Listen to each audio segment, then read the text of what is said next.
Hello and welcome to UIDHTML guys. तो हम पहुंच चुके हैं एपिसोड नंबर 22 में।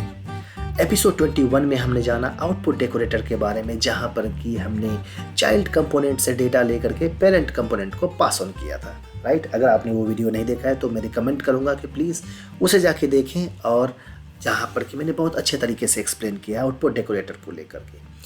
अब हम आ चुके हैं एट्रीब्यूट डायरेक्टिव को लेकर के, जहाँ पर कि हम एक डायरेक्टिव बनाएंगे और उसे अलग अलग HTML एलिमेंट पे डाल करके बताएंगे कि किस तरीके से एक डायरेक्टिव हम मल्टी एलिमेंट के ऊपर यूज़ कर सकते हैं और उसका क्या बेनिफिट है। तो चलिए हम चलते हैं कोड में। इससे पहले कि हम कोड में जाएं, और अगर आपको ये हमारे बताने और एक्सप्लेन करने का तरीका आपको पसंद आता है तो प्लीज़ लाइक और सब्सक्राइब कर लीजिए, और बेल आइकन को भी प्रेस करना ना भूलें, और हाँ, ऑल को भी। तो चलिए हम चलते हैं एट्रीब्यूट डायरेक्टिव को जानने के लिए सीधा सीधा कोड में। तो पहुंच चुके हैं हम कोड में। तो यहाँ हम बनाएंगे एक basic directive attribute directive, basic attribute directive. तो देखिए चलते हैं फिर डायरेक्टिव बनाते हैं। और हाँ, डायरेक्टिव बनाने से पहले फोल्डर स्ट्रक्चर को याद कीजिए, जो पहली वीडियोज़ है मैंने बनाए हैं। प्लीज़ आप उसे अगर देखना होगा तो जाके देख सकते हैं। तो अब मुझे जब डायरेक्टिव बनाए तो मैं चाहता हूँ सारा डायरेक्टिव एक जगह पे हो।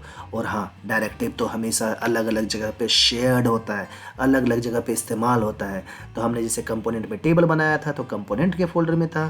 तो चलिए हम शेयर्ड के अंदर में एक फोल्डर बनाते हैं, इसको नाम देते हैं डायरेक्टिव्स। और जब मैंने इसको डायरेक्टिव्स का नाम दे ही दिया है तो चलिए एक फाइल भी बनाते हैं। अब ये डायरेक्टिव आपको डिसाइड करना पड़ेगा कि ये किस चीज़ के लिए डायरेक्टिव है।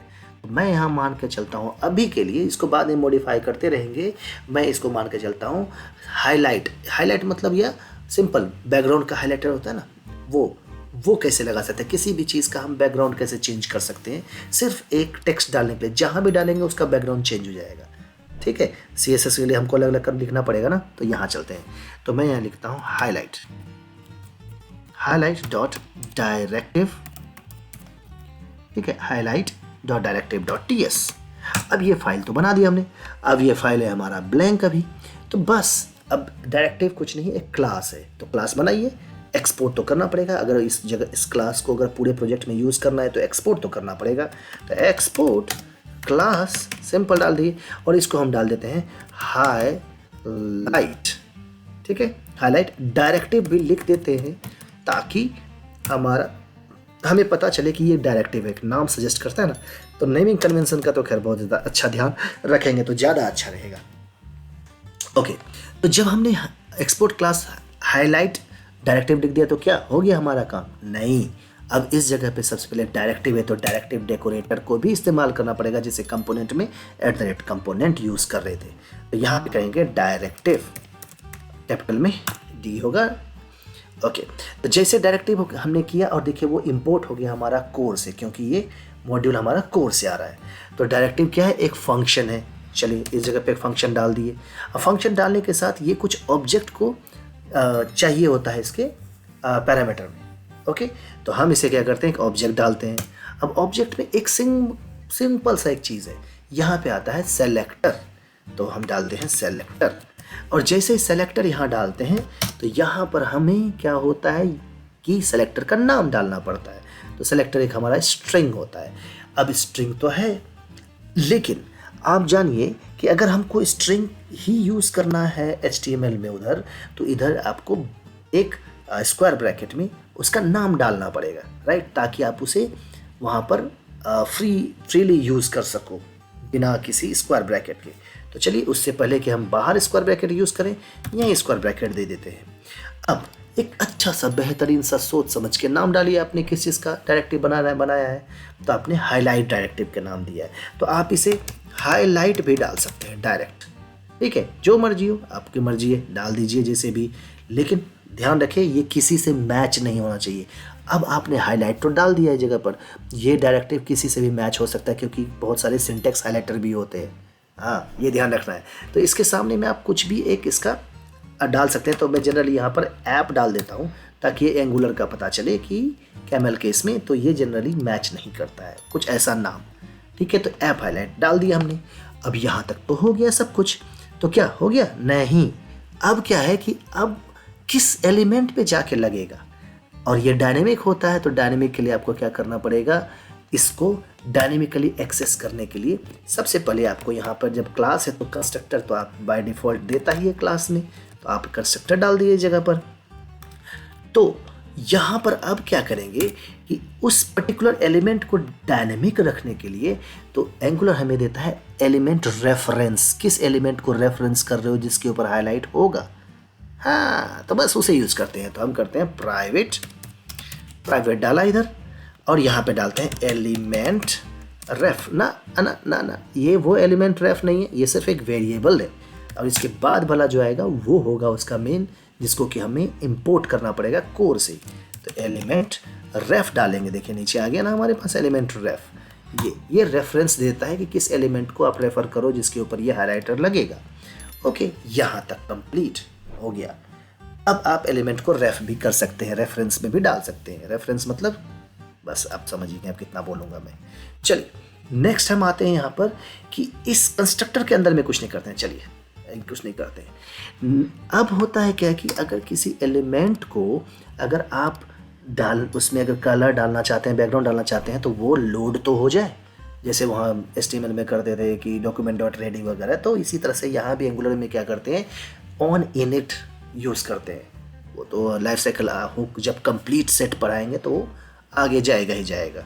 तो इम्प्लीमेंट, हम इसको इम्प्लीमेंट करना पड़ता है ऑन इनिट। यहाँ ऑन इनिट जो है आई कैपिटल में कैमल केस होगा। ऑन इनिट मतलब देखो नाम से ही पता चलता है कि वो इनिट होगा, अंदर आएगा। तो इसको मैं एंटर करता हूँ, ऑन इनिट आ गया, ऑटोमेटिकली इंपोर्ट भी हो गया ऊपर से कोर से। अब ऑन इनिट तो ये एरर दे रहा है, क्यों? क्योंकि ऑन इनिट तो इम्प्लीमेंट कर दे, लेकिन उसका फंक्शन कहाँ है भाई? तो फंक्शन तो डालो। तो ng ऑन इनिट होता है, यहाँ पे ध्यान रखिएगा, वहाँ ऑन इनिट था, यहाँ ng ऑन इनिट होता है। तो यहाँ तक तो हमारा कंप्लीट है, कोई एरर नहीं है, ठीक है, एप्लीकेशन में चल रहा है। इसके यहाँ पर क्या करेंगे, इस ng ऑन इनिट में अब उस एलिमेंट रेफरेंस के स्टाइल को चेंज करिए, जो मर्जी आप चेंज कीजिए, आपका मर्जी, आपका एप्लीकेशन, आप जो करो। तो दिस डॉट एलिमेंट रेफ जो आप एक्सेस कर सकते हैं, जो कंस्ट्रक्टर में बना है, डॉट। अब ये नेटिव एलिमेंट ऑटोमेटिकली दिया, एक प्रॉपर्टी है एलिमेंट रेफ में, वो बताता है कि जिस एलिमेंट को आप रेफरेंस करना चाहते हो वो उसका अपना नेटिव मतलब उसका अपना चीज़, उस खुद के ऊपर, ठीक है। तो नेटिव एलिमेंट हमने डाला। अब यहाँ पर आपकी एकदम दुनिया खुल गया। अब यहाँ पे आप स्टाइल डाल दीजिए, अपनी मर्जी से जो मर्जी है आप चेंज कर सकते हैं। आप CSS क्लास कुछ भी आप डाल सकते हैं, वो ठीक है, बाद में आप कर सकते हैं। मैं तो सिर्फ स्टाइल के साथ बता रहा हूँ आपको। स्टाइल डॉट बैकग्राउंड कलर डाल दिया। अब देखिए बैकग्राउंड कलर को हम कैमल केस में रखे हैं। अगर हमको बैकग्राउंड कलर यहाँ पर रखना पड़ेगा तो नॉर्मल ऐसे करके रखना ही रख सकते हैं। तो इसको मुझे स्टाइल के साथ, इसको वही ऑब्जेक्ट का, अगर आपने नहीं पढ़ा है तो प्लीज़ मेरे ऑब्जेक्ट का जाके पढ़ लीजिए, पता चल जाएगा उस जगह पर कि हमने यहाँ पे स्क्वायर ब्रैकेट क्यों दिया है, ठीक है। तो अभी हम नॉर्मली कैमल केस में जाके डालते हैं, जो कि देखने में थोड़ा सा बेहतरीन लगता है। अब बैकग्राउंड कलर डाल दीजिए, कुछ भी कलर डाल दीजिए। अब यहाँ डाल दीजिए रेड, चलिए रेड डाल देते हैं। ओके, तैयार, हमारा ये बन गया हमारा डायरेक्टिव। चलिए अब इसको इस्तेमाल भी तो करना होना चाहिए ना। अगर इस्तेमाल नहीं करेंगे तो फिर क्या फ़ायदा बनाने से। तो ठीक है, इस्तेमाल करेंगे हम मेन हेडर में। मेन हेडर में हम चाह रहे हैं कि ये जो हमारा चलिए हम इसी को मान करते हैं, ये जो आ रहा है ना इस जगह पर एम्प्लॉय एडमिन, इसका बैकग्राउंड जो है बस जो डाले हैं वो हो जाए। तो चलते हैं मेन हेडर में। मेन हेडर में HTML में डालने से पहले हमें उस डायरेक्टिव को इंपोर्ट भी करना पड़ेगा। यस, तो हम इस TS फाइल में क्या करते हैं, उस डायरेक्टिव को इंपोर्ट करते हैं। तो क्या डायरेक्टिव का नाम था, हाईलाइट था ना, हाईलाइटर। देखिए हाईलाइट डायरेक्टिव था, शेयर से आ रहा है, ठीक है, हमने उसको सेव कर दिया, लेकिन दे रहा है एरर। जानते हैं क्यों? क्योंकि एंगुलर 17 है ना। देखिए क्या दे रहा है, वो कह रहा है कि इंपोर्ट करना पड़ेगा ng मॉड्यूल में, लेकिन ng मॉड्यूल तो अब है नहीं हमारे पास। तो बस क्योंकि ये स्टैंड अलोन नहीं है, आपको स्टैंड अलोन भी यहाँ डालना पड़ेगा ट्रू। और जैसे स्टैंड अलोन ट्रू देंगे सब सही हो जाएगा, सब अपनी जगह पर। ओके, यहाँ तक कंप्लीट हो गया हमारा। बस इस सेलेक्टर को उठाइए, कॉपी कीजिए, चाहिए आप इसमें HTML में, जिसके ऊपर आपकी मर्जी, जिसके ऊपर लगाना चाहो उसके ऊपर जा करके बस इस टेक्स्ट को रख दीजिए और सेव कर दीजिए। देखिए उधर जादू, रेड बैकग्राउंड कलर रेड हो जाएगा। आ गया, आइकन पे लगा दिया था मैंने उसको। चलिए आइकन से हटा करके हम लगाते हैं। आइकन पे ना लगा करके हम इसको लोगो नेम में चलिए यहाँ स्पैन डाल देते हैं। अब इसमें स्पैन नहीं डाला था, कुछ भी तो सेलेक्टर तो होना चाहिए ना। अब वो होगा ही नहीं तो फिर कैसे भैया, किसके ऊपर डालोगे आप? तो वो तो होना चाहिए ना एक सेलेक्टर, आई मीन कुछ एलिमेंट तो होना चाहिए। अब हाईलाइट डाल दीजिए, देखिए इसका कलर बैकग्राउंड रेड हो जाएगा, बिल्कुल रेड होना है। वो तो लोड हो रहा है, कुछ प्रॉब्लम देखिए, ये देखिए। अब जो मर्जी हो, जिसका मर्जी हो उसके ऊपर डाल दीजिए। लीजिए इसके यूएल के ऊपर डाल दीजिए। चलिए देखिए कहाँ है, कौन सा यूएल है भैया, देखिए ये देखिए लाल हो गया, इस यूएल पे पड़ गया था। आप जहाँ मर्जी डालना चाहें यूजर प्रोफाइल लॉगिन रेफर यहाँ डाल दीजिए। तो इस तरीके से आप देखिए अपने सेलेक्टर बना दिए। जहाँ देखिए कहीं ना कहीं होगा, कहाँ गया वो भैया, लॉगिन वाले पे गया, ये देखिए। तो इस जगह पे आप कितना क्लास बना के डालेंगे। तो ये भी हम हमारा HTML में एक बार बना देने के बाद आप जो मर्जी हो यूज़ कर सकते हैं। अब उसके अंदर मॉडिफाई भी कर सकते हैं आप, जो मर्जी मॉडिफाई, और भी कलर यूज़ कर सकते हैं, और बहुत कुछ है। ये तो मैंने बेसिक सा बनाया। अब आएंगे क्लास चेंज करने के लिए, ड्रॉप डाउन भी बनेगा, होस्ट लिसनर, होस्ट बाइंडिंग होगा, ये सब कुछ होगा। बने रहिए हमारे चैनल के साथ और जानते रहिए एक छोटे से बड़े चीज़ सब कुछ जानने की कोशिश कीजिए, मिलेगा आपको यहाँ पर। और अगर आपको बताने का तरीका पसंद आया तो प्लीज़ लाइक एंड सब्सक्राइब कर दीजिए और बेल आइकन भी प्रेस कर दीजिए, ताकि आपको ये सारा का सारा इन्फॉर्मेशन मिलता रहे एपिसोड बाय एपिसोड। मिलते हैं नेक्स्ट वीडियो में, तब तक के लिए बाय बाय।